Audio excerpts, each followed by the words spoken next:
민수기 16장은 고라 자손의 그 무리들이 이제 반역을 했던 사건이 나와요. 그래서 하나님께서 고라 무리 고라와 다단과 온갖 그 무리들 250명의 무리들이 하나님 앞에 모세와 아론을 원망하고 그것이 곧 하나님에 대한 원망이잖아요. 그래서 하나님께서 땅을 가르시고 그 자손들과 그 가족들을 죽이시고 그리고 연병을 통해서 이스라엘 백성들 14,700명을 죽이십니다. 이 어마어마한 사건 뒤에 오늘 민수기 17장의 말씀이 이제 들어오는 거죠. 지팡이를 통해서 이 아론의 지팡이에 싹이 나게 하셔서 하나님께서 이스라엘 백성들에게 그 죄에 대한 교훈을 삼으시는 표로 삼게 됩니다. 하나님은 이제 12지파에게 말씀하세요. 모세를 통해서 각 지파에 지팡이 하나씩 가져와라. 그리고 지휘관에게 그 지휘관의 이름을 그 지팡이에 써라. 그러나 레위에게는 아론의 이름을 쓰라. 이렇게 말씀하십니다. 그래서 12개의 지팡이, 각 지파의 수대로 12개의 지팡이를 모세 앞에 가져옵니다. 그리고 모세가 하나님의 말씀하신 대로 증거계, 그러니까 성소 안에 지성소에 있는 증거계, 다른 말로 하면 법계죠. 이 법계 앞에, 증거계 앞에 이 12개의 지팡이를 둡니다. 하나님께서 함께 하시는, 임재하시는 이 증거계는 곧 하나님의 그 상징, 그 하나님이 임재, 하나님이 계신 거예요. 그래서 여호와 앞에, 그러니까 증거계 앞에를 동시에 하나님께서 여호와 앞에 두라 이렇게 말씀하시는 겁니다. 그때 하나님께서 그 12지팡이에 놀라운 일을 행하신다 말씀하시죠.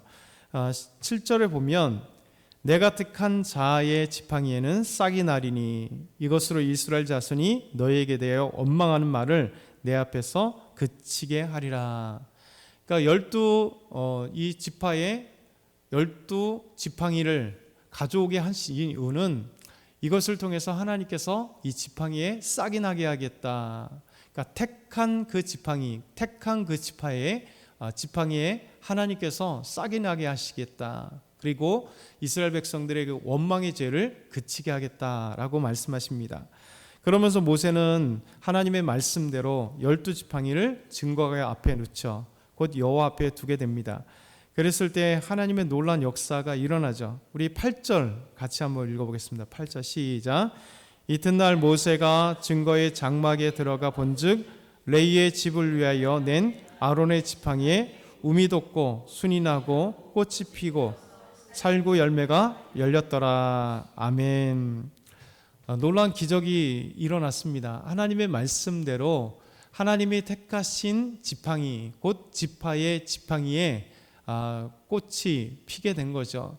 그러니까 결국 순이 돋고 우미 나고 순이 돋고 꽃이 피고 열매까지 살구 열매, 정확하게 하면 아몬드 열매가 맺게 되는 이 놀라운 일이 벌어진 거예요.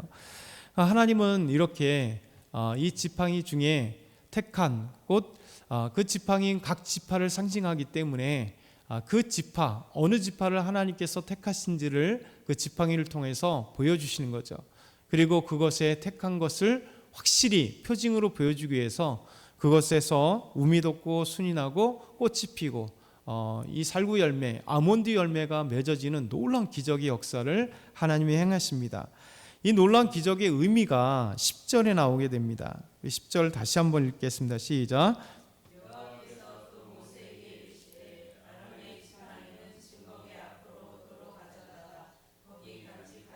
반역자에 대한 표징이 되게 하여 그들로 내게 대한 원망을 그치고 죽지 않게 할지니라. 아멘.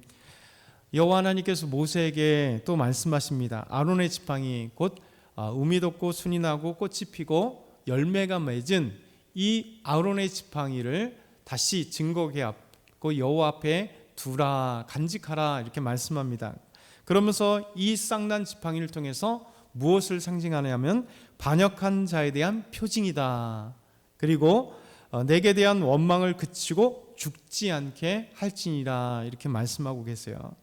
결국 오늘 하나님께서 12지파의 12지팡이 이것을 모으고 증거궤 앞에 둘 때 하나님께서 택한 자의 지팡이를, 곧 택한 지파를 하나님께서 택하시고 거기에서 하나님께서 죄에 대한 표징을 통해서 이스라엘 백성들을 심판하지 않는 하나님의 놀라운 은혜의 상징으로 이 지팡이에 싹이 나게 하시는 거죠. 그래서 하나님께서 오늘 말씀을 통해서 어떻게 보면 이스라엘에 대한 놀라운 사랑을 보여주고 계십니다. 왜냐하면 분명히 16장에서 반역을 통해서 그들에게 심판하시고 연병을 통해서 또 심판하셨는데 하나님의 진노가 그것으로 멈추지 않고 사실 그들의 죄는 계속해서 일어나기 때문에 더 심판하실 수 있음에도 불구하고 하나님은 첫 번째는 지도자에 대한 권위를 하나님께서 택하심으로 주시는 거예요. 그러니까 아론의 지팡이 레위 지파를 통해서 하나님께서 모세와 아론에게 원망했는데 모세는 하나님의 말씀을 또 듣고 전달함으로, 그렇죠? 아론은 모세와 함께 이스라엘 백성들을 인도하고 하나님의 말씀의 대리자로, 곧 제사장으로 그가 섬길 때 하나님께서 그가 택한 아론의 이 지팡이를 통해서 싹이 나게 하심으로 하나님이 택한 자는 바로 아론 그리고 레위 지파다라고 말씀하시는 거죠.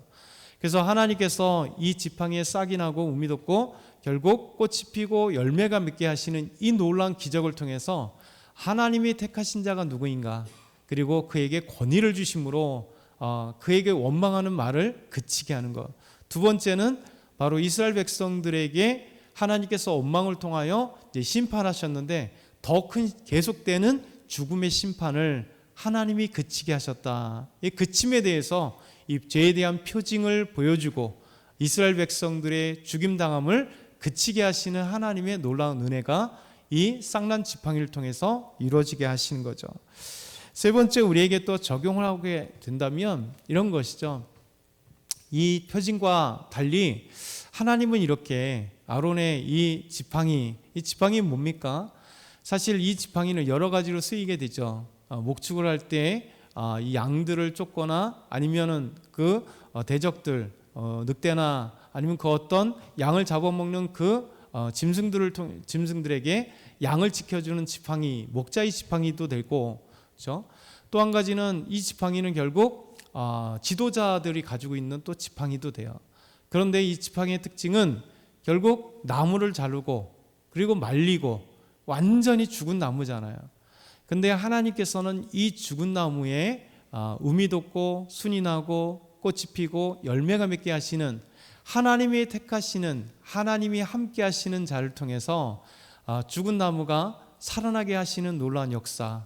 그래서 이 기적을 통해서 여호와 앞에, 증거궤 앞에 이 아론의 이 싹이 난 그리고 열매를 맺게 된 지팡이를 두게 하심으로 하나님께서 우리에게 희망을 주시는 거죠. 우리 삶도 마찬가지 아니겠어요? 우리 삶도 때로는 이 지팡이처럼 삶을 보게 되면 내 영혼이, 때로는 우리 삶이 지팡이와 같이 마르고 죽고 힘들고 아무 소망이 없는 것 같지만 하나님이 택하실 때, 하나님이 우리를 들어 사용하실 때, 하나님이 함께 하실 때 우리의 영혼의 지팡이에, 우리의 삶의 지팡이에 하나님께서 우미 나고 순이 돋고 꽃이 피고 열매를 맺게 하시는 놀라운 기적의 역사가 일어날 수 있다는 거예요.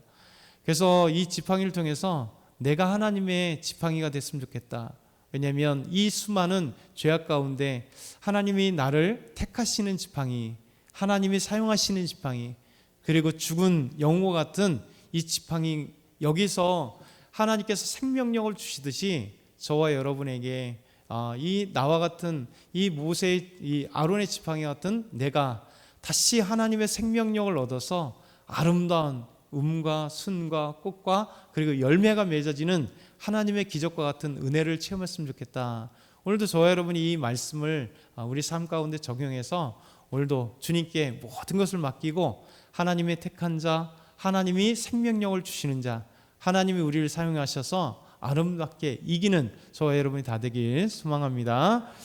사랑의 하나님 아버지, 감사합니다. 아론의 지팡이와 같은 저희들 삶 가운데 생명력을 주시고 오늘도 아름다운 믿음의 열매가 가득할 수 있도록 저희들에게 은혜와 힘과 능력을 허락하여 주시옵소서. 예수 그리스도의 이름으로 기도드렸나이다. 아멘.